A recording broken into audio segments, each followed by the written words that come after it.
Tunisia. Tunisia is the first Muslim Arab country that abolished slavery. It was in 1846. It was actually before Sweden and Denmark. Tunisia is also the first Arab Muslim country that outlawed polygamy. It was in 1956. Tunisia is also the first Arab Muslim country that allowed women to vote. It was in 1957. And I guess it comes as no surprise that Tunisia is also the first Arab Muslim country to oust its dictator.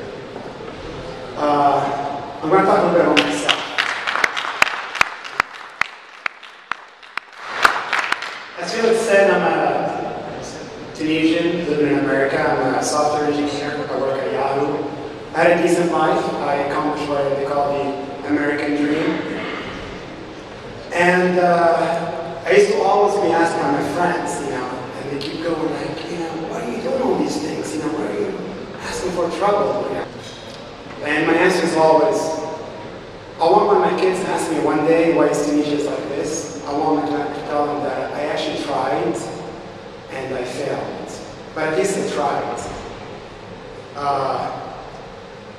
I don't know if I'm going to tell them if I failed or not now, because there's a big chance that I actually can tell them no, actually, we tried and we succeeded this time. I actually went to Tunisia 2 months ago, trying to help in the reconstruction phase. And I had all these big ideas about what we can do back home.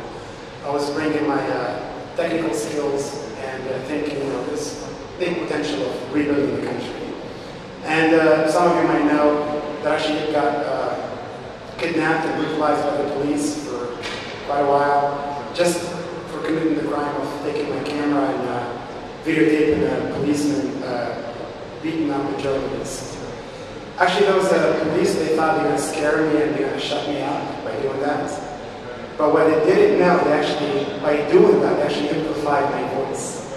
They actually allowed me to be today here among these world leaders and be the voice of the voiceless in such a beautiful country as Georgia. Actually, when I was told that I was coming to Georgia, I searched it on the internet, and I saw so many resemblance between Georgia and Tunisia. One of those things where the Georgian revolution is called the Rose Revolution, ours is called the Jasmine Revolution.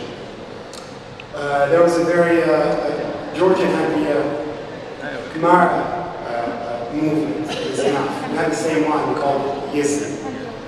1956 was the year where the anti-Soviet sentiment took over the Georgian society and the start of what we call the emergence of Georgian nationalism. 1956 was the Independence Day of Tunisia. April 9th, 1991 was the Georgian Declaration of Independence. April 9th, 1936 was a huge milestone in the Tunisian national movement against the French colonization. And I want to leave you with one note. I really hope in the future I can read in the internet an article saying that also Tunisia was one of the very first countries to reform police after the revolution that actually adopted a system that was designed and architected by Ekra and her colleagues. And thank you so much.